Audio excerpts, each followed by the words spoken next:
గతంలో జగన్మోహన్ రెడ్డి గారికి ఇప్పుడున్న చంద్రబాబు గారికి వ్యత్యాసం ఏంటంటారు? ఏ ప్రభుత్వంలో మీకు మంచిగా అనిపించింది యాజ్ ఏ స్టూడెంట్గా? మాకా మాకు మొత్తానికి లేదు. కొద్దిగా ఈ ప్రభుత్వం కొద్దిగా పర్వాలేదన్న. ఇదే కొద్దిగా పర్వాలా అంతే.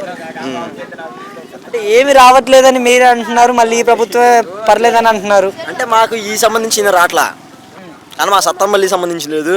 కొద్దిగా ఈ ప్రభుత్వం కొద్దిగా నయ్యం డెవలప్మెంట్ కాడికి అయితే. సత్తమల్లి ఆ సైడ్ అయితే, ఈ సైడ్ అయితే ఏం లేవు. అంటే డెవలప్మెంట్ విషయమే కాదు, ఈ స్కీమ్స్ విషయం కూడా అన్ని కంపారిజన్ చేసుకుంటే ఓవరాల్గా డెవలప్మెంటే ఈ ఉచిత పథకాలు కావచ్చు, ఏవి బ్యాలెన్స్ చేసుకుంటే ఏ ముఖ్యమంత్రి ముందు తీసుకెళ్ళాడు మంచిగా? అంటే జగన్మోహన్ రెడ్డి తీసుకెళ్ళాడన్న. జగన్మోహన్ రెడ్డి. అదైతే కన్ఫామ్. స్టూడెంట్స్కి మంచి జరిగిందంటారా జగన్మోహన్ రెడ్డి గారి టర్మ్లో అంతా కూడా? స్టూడెంట్స్గా జరిగిందన్న. కొంతమంది జరిగింది, కొంతమంది జరగలా.